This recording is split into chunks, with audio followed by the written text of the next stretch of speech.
I was on campus the other day just doing campus tours, and there were so many people just coming to me and saying, "Hey Jinesh, I recognize you from YouTube. Great job." And it feels very nice. Thank you for that, guys. If you're watching, I was really honored. Your living expenses is going to be high. And so the money that you make at the end of the month is going to be used up in your rent, your food, your travel, everything. That is like stretching your hand around the head and touching your nose. You can just touch your nose like this. Whenever you think of coming to Canada, you go to Google and you type what is studying in Canada like, and you see the beautiful buildings in Toronto, the beautiful skylines, and you're like, wow. So most people come to Toronto just because of these views that they get on the internet. But I always recommend people to choose the place depending on your goals.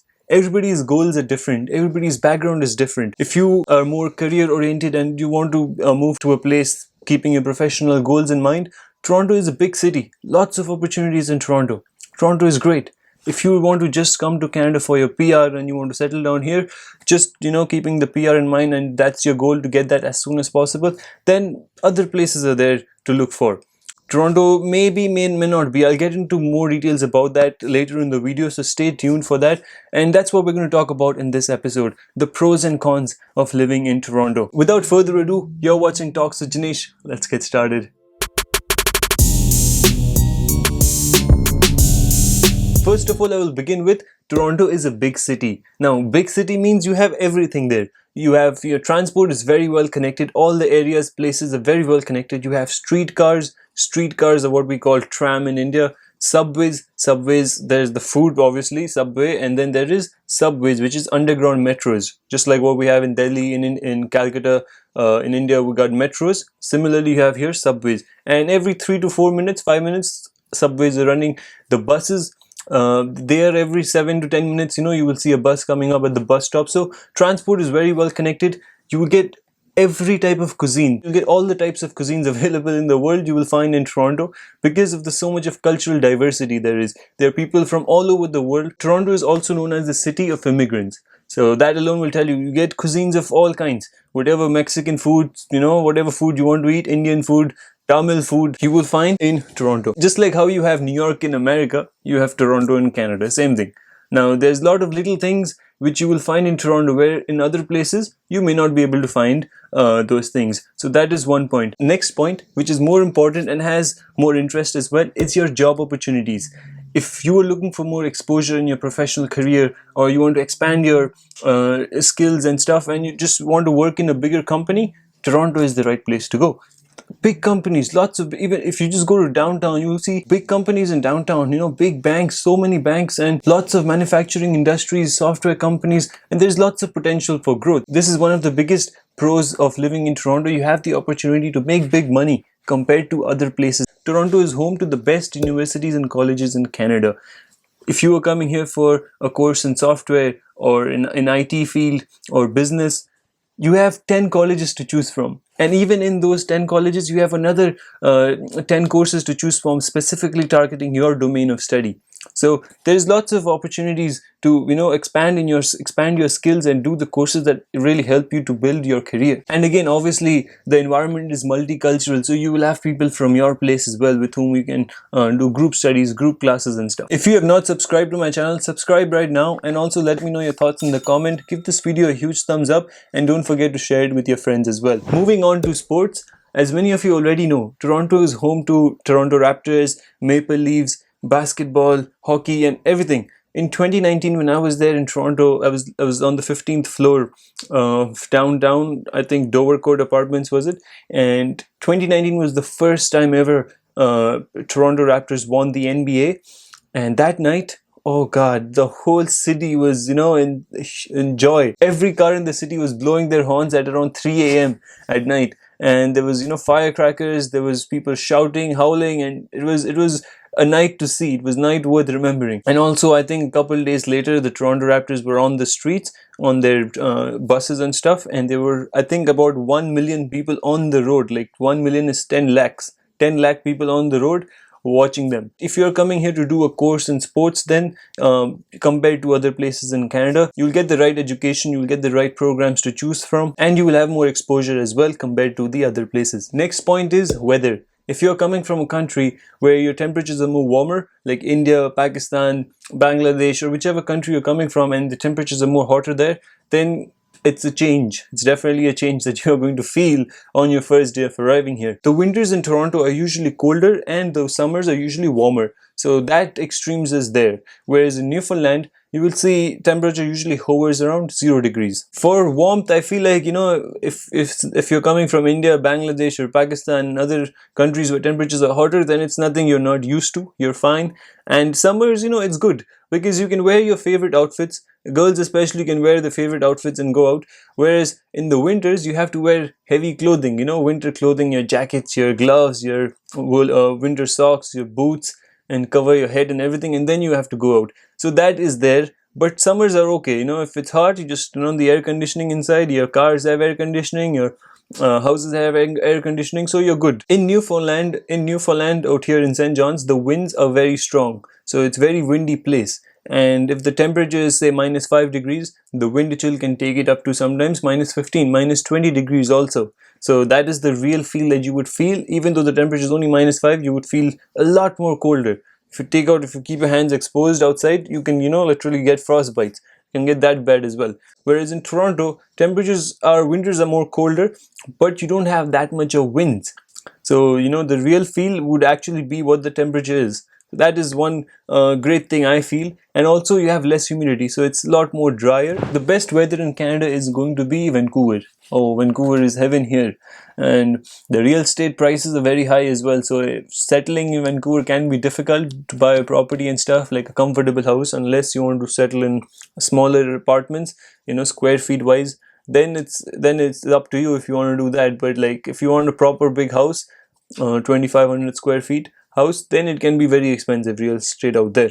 So that is one disadvantage about Vancouver. But otherwise, the temperature wise, it's heaven. Literally, you have little to no snow. It's nice and sunny most of the time, and it's beautiful. So that was it for pros. Now let's talk about cons. Spicy talks. Pretty interesting, isn't it?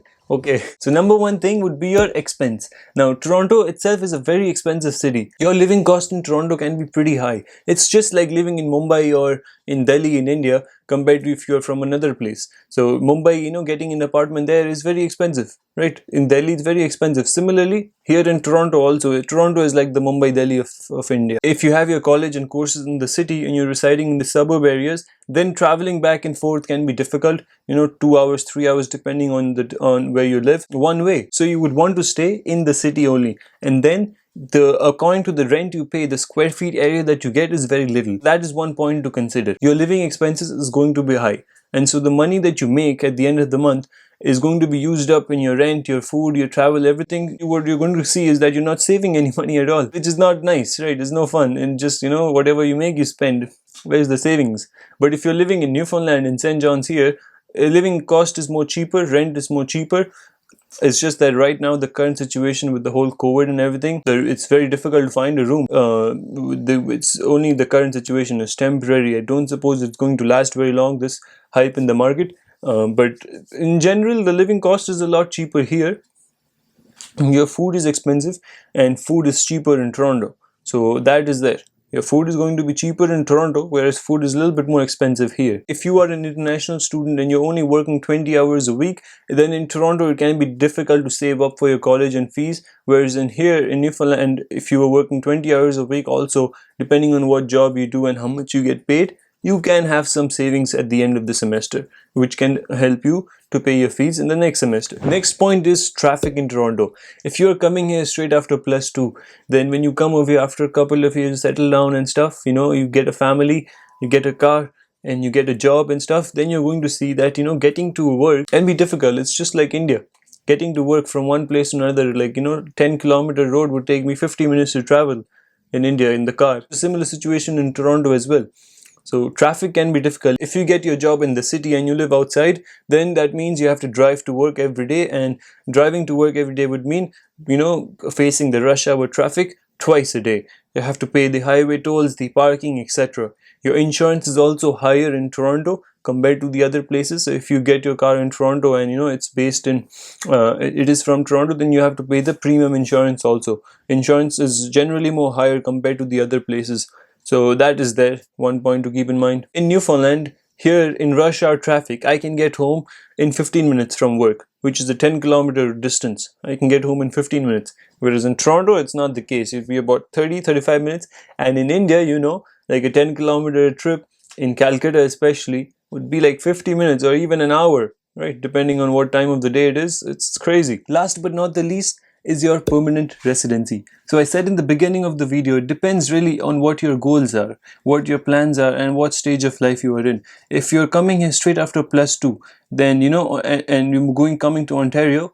Ontario is the province and Toronto is the city in Ontario. You only want to go there if you're very career focused and you're career oriented, and you know that you're going to put your heart and soul to find a job that is your field related. Because the PR in Ontario is based on the points system. Now there is work experience, you have heavy points for that. There is your education, there's points for that. There are lots of points which you get by default just for studying in Canada. There are points. You have the IELTS exam, points for that, and then IELTS exam is your English proficiency test. There's multiple options instead of the IELTS also you can take. There are points for that, and then there's points for your age as well. There's work experience has heavy points. There is NOC, O, A, B, different categories and stuff. I'll make a video in more details about that later on. See what degree you're doing, see how many points that is going to give you. See whatever diploma, what course you're doing, see how many points that is going to give you. The work that you do, see how many points that is going to give you. See how many points you're going to be at, and that will give you an idea of whether you're going to qualify for your PR in Ontario or not. Because otherwise what is going to happen is you're going to have to move out from Ontario to another province. I have seen so many people do their programs in Ontario, hotel management, restaurant jobs and stuff, and then they come to Newfoundland, and then they finish, they do a job here on their work permit, and then they get the PR over here. That is like stretching your hand around the head and touching your nose. You can just touch your nose like this.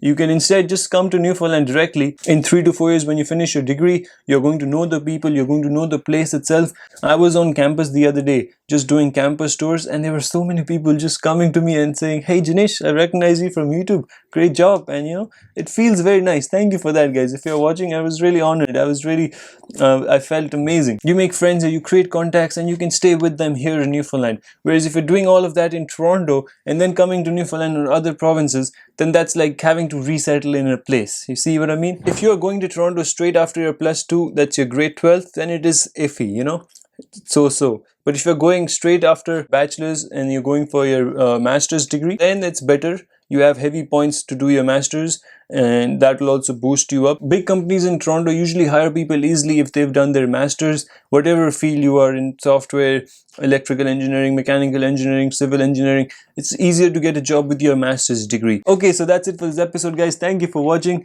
I hope you enjoyed it. If you found it helpful, give it a huge thumbs up. Subscribe to the channel as well if you haven't already. And if you've not followed me on Instagram, Jinesh1971 is my Instagram ID. You can shoot me a message there as well. I will see you in the next episode. Talk to you later.